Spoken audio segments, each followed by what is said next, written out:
महत्त्वाची पाहणार आहोत। बीडच्या मस्साजोग इथल्या जलसमाधी आंदोलनाच्या अनुषंगानं आता पोलीस अधीक्षकांच्या मध्यस्थीनंतर हे आंदोलन मागे घेतलं गेलेलं आहे। संतोष देशमुख हत्या प्रकरणाच्या निषेधार्थ मस्साजोगमधल्या ग्रामस्थांनी जलसमाधी आंदोलन केलेलं होतं। अजूनही जे आरोपी फरार आहेत त्यांना तातडीनं अटक करून कठोर शिक्षा देण्याची मागणी आंदोलकांनी केली होती।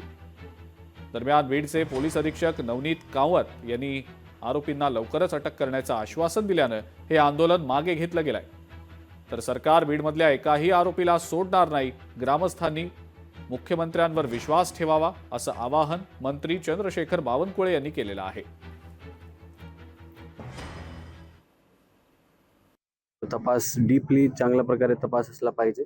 आरोपीचा इन्व्हॉल्वमेंट कुठे कुठे आहे त्याच्या बाबतीत तपास झाला पाहिजे।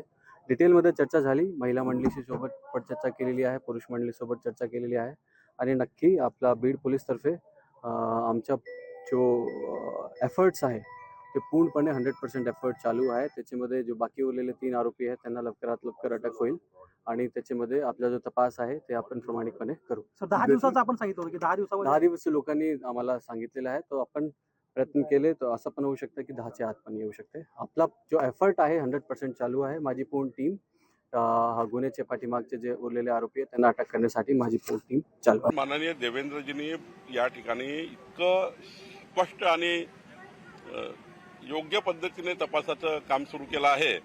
मी गावकऱ्यांना विनंती करेल की देवेंद्रजीवर आणि आमच्या सरकारवर विश्वास ठेवावा, आमच्यावर विश्वास ठेवावा। माननीय देवेंद्रजींनी सांगितलेलं आहे, आमच्या मुख्यमंत्री मोदयांनी सांगितलेलं आहे की या तपासामध्ये आम्ही अंतिम करू आणि कोणालाही सोडणार नाही। गावकऱ्यांनी थोडी तपासामध्ये साथ द्यावी आणि तपास यंत्रणेला सुद्धा मदत करावी, जेणेकरून कुठलाही पुरावा वगैरे सुटणार नाही, याकरता मी गावकऱ्यांनाही आपल्या माध्यमातून विनंती करतो।